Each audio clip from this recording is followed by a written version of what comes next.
Comment faire une bonne fellation avec une capote? Comment bien sucer avec un préservatif?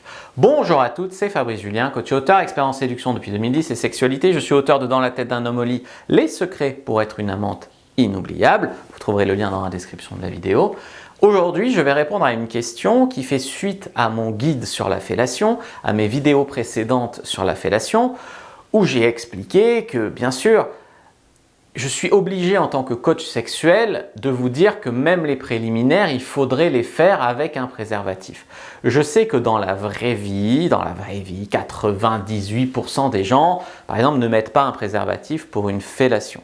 Il y a des gens qui ne savent pas qu'il peut y avoir des risques de MST, oui, de buccale asexuel. Il y a aussi des petits risques. Ce sont des risques bien plus faibles qu'avec une pénétration vaginale ou anale, mais ce sont des risques qui existent. Donc c'est de ma responsabilité de professionnel de vous dire que normalement, vous devriez sucer avec un préservatif. Je sais que ça a choqué beaucoup.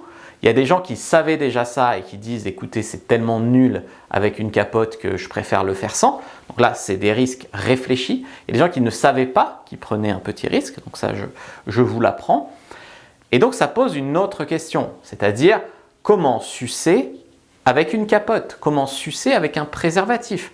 Les hommes vont te dire « je débande », les hommes vont te dire « il y a moins de sensations », enfin, ils auront raison. Toi, tu vas te dire « j'ai un bout de plastique dans la bouche », enfin voilà.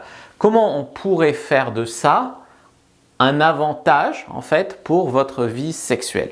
Alors toutes les femmes qui ont peur en fait du liquide masculin, d'accord, du liquide prééjaculatoire, du sperme, tout ça, déjà si tu as une capote, tu vas être protégé de ça.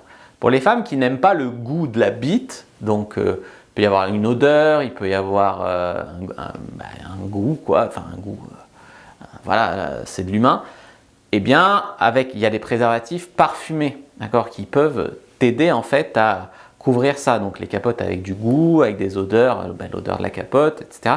Ça peut couvrir ça.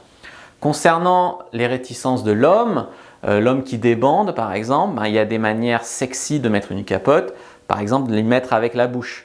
Donc tu te mets dans le bon sens sur son sexe, tu déroules un tout petit peu, puis après tu continues de dérouler avec ta bouche par exemple. Tu peux utiliser des capotes qui laissent plus de sensations. Les capotes skins, la sensation de ne rien porter, ce n'est pas comme faire une fellation nature bien évidemment, mais ça laisse quand même un peu de plaisir. Alors il n'y a rien qui sera aussi bon qu'une fellation nature, hein, qu'on soit d'accord, mais quand même ça peut être bien. Si tu salives bien, si tu baves énormément, si tu suces à fond, avec la main aussi qui branle en même temps, d'accord, tout ça j'en parle dans mon livre sur la fellation, le guide de la fellation, donc c'est le guide intégral de la fellation, il est sur ma boutique en ligne, si ça vous intéresse, je vous invite à le regarder. Alors ça ne parle pas de comment sucer avec capote tout le temps, c'est juste une parenthèse que je fais ici. En fait, il faut que tu comprennes que la sensation est diminuée, donc il faut que, si tu veux, tes mouvements soient beaucoup plus affirmés.